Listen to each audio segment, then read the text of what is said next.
ইনকিলাব মঞ্চ বাংলাদেশের সকল বাংলাদেশপন্থী জনতাকে নিয়ে ঘোষণা করছি যে বাংলাদেশে ভারতীয় দূতাবাসের আর কোনো কার্যক্রম চলতে দেয়া হবে না।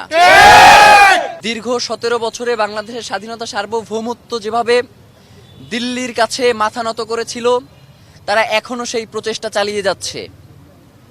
এবং ইতিমধ্যেই আমরা সংবাদ মাধ্যমের জানতে পেরেছি, এটা সম্ভবত 5 থেকে 10 মিনিট আগের ঘটনা, যে তারা বলেছে যে খুনি আমাদের প্রতিবেশী রাষ্ট্র ভারতে পালিয়েছে। আপনাদের কাছে একটা কথা জানতে চাই যে বাংলাদেশে যারাই এবং যখনই কোনো গুম, খুন এবং হত্যা হয়, সেই খুনির আশ্রয়দাতা অটোমেটিক্যালি ভারত হয়ে যায়। তো একটা প্রতিবেশী রাষ্ট্রের দায়িত্ব কি তার পার্শ্ববর্তী রাষ্ট্রের যে নিরাপত্তা যারা বিঘ্নিত করে তাদেরকে আশ্রয় দেয়া, নাকি তার পার্শ্ববর্তী রাষ্ট্রের নিরাপত্তা যাতে কোনোভাবে ব্যাহত না হয় সেই দিকে সহযোগিতা করা?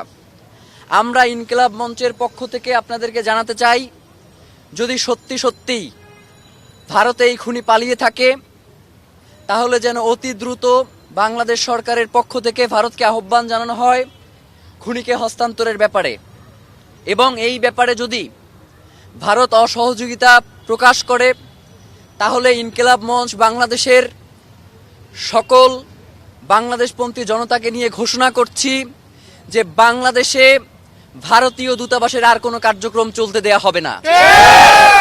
যেই রাষ্ট্র বাংলাদেশের স্বাধীনতার সার্বভৌমত্বকে বিনষ্ট করে দিতে চায়, যারা বারংবার অ্যান্টি স্লিপারি টেকনোলজি ও সফট টেক্সচার টাইল, নরম ঘাসের স্পর্শ, সাপোর্ট গ্রাস ম্যাট, নান্দনিকতার ছোঁয়া, বাংলাদেশের এই মানচিত্রে যারা থাবা বসিয়েছে তাদেরকে আশ্রয় দিয়েছে, এবং এই খুনি পতিত স্বৈরাচার হাসিনাকে যারা এখন পর্যন্ত লালন পালন করছে, সেই রাষ্ট্রের সাথে বাংলাদেশের সুসম্পর্ক থাকবার আর কোনো কারণ হতে পারে না।